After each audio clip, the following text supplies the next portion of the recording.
Hey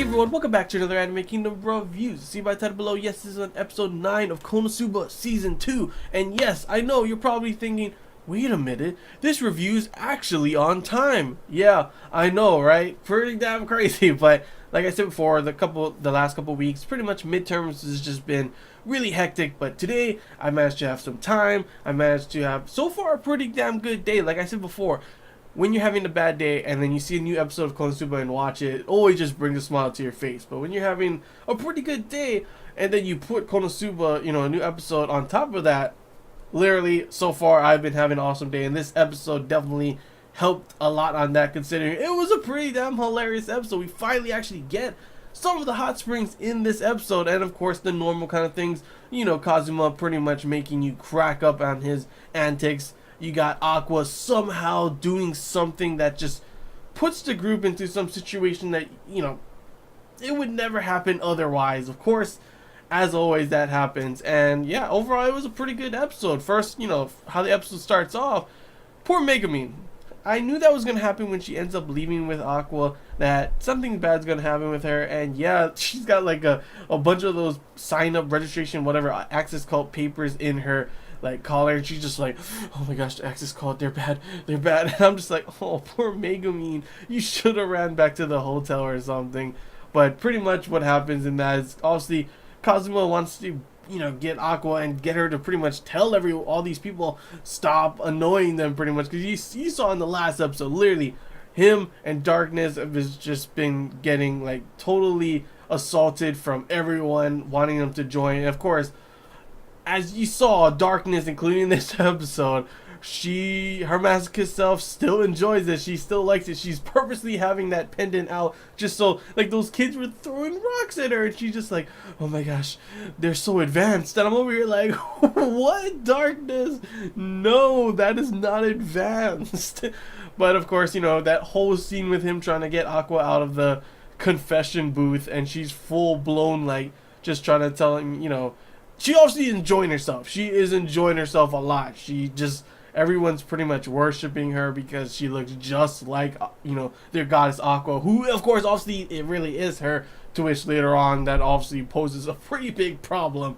But what happens in that one, that whole conversation when he finally gets her to get out of the damn booth was so hilarious. Him being like, well, my friend has this cup and blah blah blah, and I broke it, and then also has this really good alcohol, so I tried it.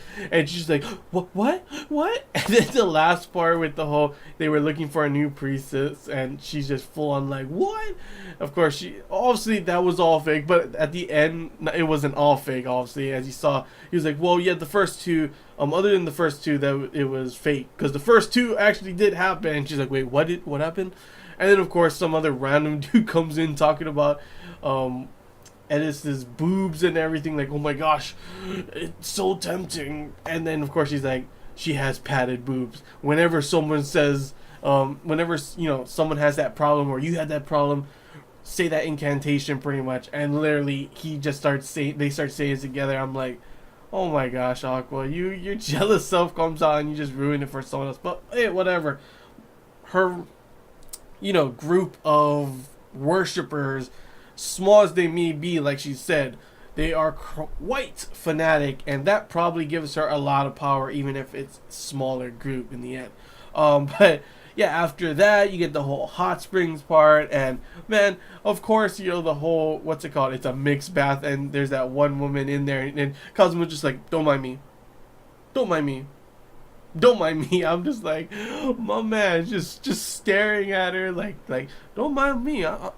I'm just enjoying the view. That's pretty much what happened. She just awkwardly walks out. She's just like, oh, the Cosmo doesn't even give a crap at all. And then, of course, throughout this episode, that one adventurer guy just full on getting, in the same situation as Cosmo, pretty much, and hating this place and getting so pissed off at, that one scene where he's on the docks and everything with a bunch of the damn registration paper things or whatever that they were giving out in his shirt and everything as well, and he just throws it in the water, getting all pissed off. It was pretty funny to see his reaction, and it kind of seems like he may have some importance somewhere along in the next episode, considering I don't know why, but when Wiz came by, he was like, huh? And then all of a sudden he disappeared. So I'm not too sure if that, like, he knows Wiz or he's seen her before, he's fallen in love with her or something like that. But it's probably going to add up to something pretty damn hilarious. Maybe he'll end up helping them out.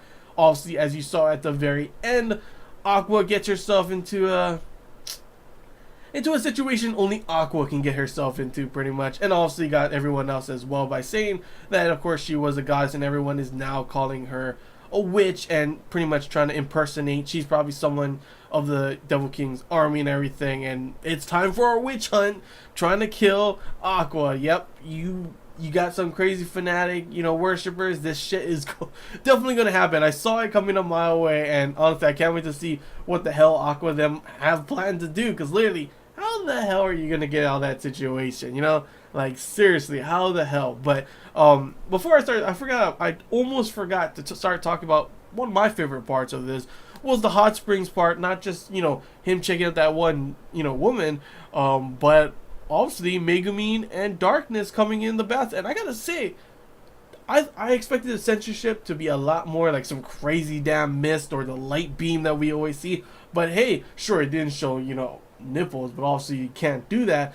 But I mean, they could, but not in this one. They don't plan on doing that. But obviously, it just like didn't show, and like just key moments where it would cover something up. Obviously, that's about it. But unlike having a huge miss, would ruin the whole scene. It just makes it horrible. Like, I hate when you got censorship that just completely covers up the whole thing. It's like, come on, that just like, why even have that scene if you're gonna have censorship like that? It literally takes away everything out of it. But that part was honestly my most favorite part in this episode, because it was hilarious. At first they're all like, at first they thought Kazuma might have been there. They yelled out, he's not there. Start talking good things about him. He's like, oh man, I'm kind of embarrassed hearing them talk about me like that. And he starts to walk away. All of a sudden they start, you could tell it was all planned pretty much. And they're like, oh, look at that butt or something like that. Talking about Megumin's butt, and then talking about Darkness's, her boobs, her opie and everything. And all of a sudden he comes steaming like just rushing over there. And like just like starts to look in, and whoosh, of course, yeah, it was a trap. They were waiting for you. That part was so hilarious. Like, that is such a Kazuma moment. He would totally do that, like full blown. But yeah, overall, another hilarious episode. We got to see the hot springs part. The confessional at the beginning was pretty damn funny. And of course, you can't have an episode without one of them, Megumin, Darkness, or Aqua, making a situation just horrible for the whole group. And of course, this time, as the one who pretty much does it the most, yeah, it's Aqua. And I can't wait to see what's going to happen in the next one. How are they going to get out of this witch hunt situation? And what else is going to happen? Like, will it only be that, or will we have a whole new thing as well be put in there? Since usually they have, an episode and a half added, going towards a certain thing, and then they throw in the new plot or whatever you want to call it in the next one. So probably going to be like half the episodes the witch hunt thing, the other half is something new adventure or something like that. I'm not too sure, but yeah, that's all I gotta say, guys. Hope you enjoyed this Anime Kingdom review. If you have any questions, feel free to comment below. The same thing I missed and you want to talk about, comment below as well. And until next time, guys, see ya.